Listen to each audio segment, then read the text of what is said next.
Shalom. Renungan kebenaran firman Tuhan hari ini terambil di dalam Injil Matius pasal 19 ayat 13 sampai dengan ayat yang ke-15. Judul renungan hari ini, luangkan waktu untuk menuntun anak kepada Kristus. Meskipun merupakan hal yang biasa untuk membawa anak-anak kepada para imam Tuhan untuk mendoakan mereka, murid-murid Yesus berusaha untuk menghentikan orang tua yang membawa anak-anak mereka kepada Kristus. Kita hanya dapat menebak mengapa mereka melakukan hal itu. Jika kitab suci tidak mengatakannya, itu pasti bukan aspek penting dari cerita ini. Apapun yang kita lakukan, kita harus terbuka untuk dipakai oleh Tuhan. Yesus jarang memiliki waktu untuk dirinya sendiri selama tahun-tahun pelayanannya. Hampir setiap saat, banyak orang mengikutinya dan mengelilinginya. Namun, kita terus-menerus membaca bahwa oleh belas kasihan Tuhan, Dia tidak pernah menolak orang yang datang kepadanya. Yesus bisa saja bergabung dengan para murid dan membubarkan orang tua dan anak-anak mereka. Sebab orang-orang ini hanya menginginkan berkat. Mereka tidak membawa orang sakit atau orang yang terluka.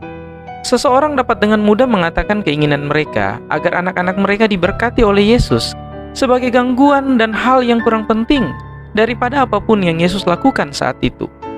Namun, Yesus melihatnya sebagai kesempatan untuk menunjukkan belas kasihannya. Dia melihat pentingnya membawa anak-anak itu kepada Tuhan, dan dia menggunakan kesempatan itu untuk mengingatkan murid-muridnya bahwa masa depan ada di tangan anak-anak kecil itu. Jika kita tidak memupuk hubungan spiritual yang kuat pada anak-anak kita, siapa lagi? Jika kita menunggu sampai mereka dewasa dan membiarkan mereka kemudian memutuskan, dunia kemungkinan besar akan menyeret mereka menjauh dari iman kepada Tuhan yang benar. Sebagai orang tua, sebagai paman atau bibi, sepupu, kakak, dan keluarga Tuhan, kita semua memiliki kewajiban untuk membantu membesarkan generasi orang percaya berikutnya. Pastikan untuk membawa mereka kepada Yesus. Ceritakanlah kisah-kisah tentang Yesus kepada mereka. Berdoalah bersama mereka. Peliharalah iman mereka sampai mereka cukup kuat untuk menjadi pemimpin. Tidak ada yang lebih penting bagi Tuhan selain jiwa anak-anaknya. 2 Petrus 3 ayat 9 memberitahu kita, Tuhan tidak lalai menepati janjinya, sekalipun ada orang yang menganggapnya sebagai kelalaian, tetapi Ia sabar terhadap kamu, karena Ia menghendaki supaya jangan ada yang binasa, melainkan supaya semua orang berbalik dan bertobat. Jika Tuhan menahan kedatangannya kedua kali demi mereka yang belum datang kepadanya, adakah alasan kita tidak dapat menunda sejenak tugas kita untuk mengasuh dan mendoakan anak-anak kecil di sekitar kita?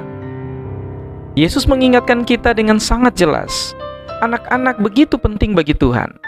Oleh karena itu, janganlah kita mengabaikan baik yang muda atau yang tua.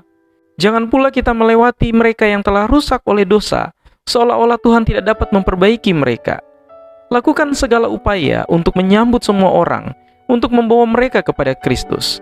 Kiranya Tuhan Yesus memberkati kita semua.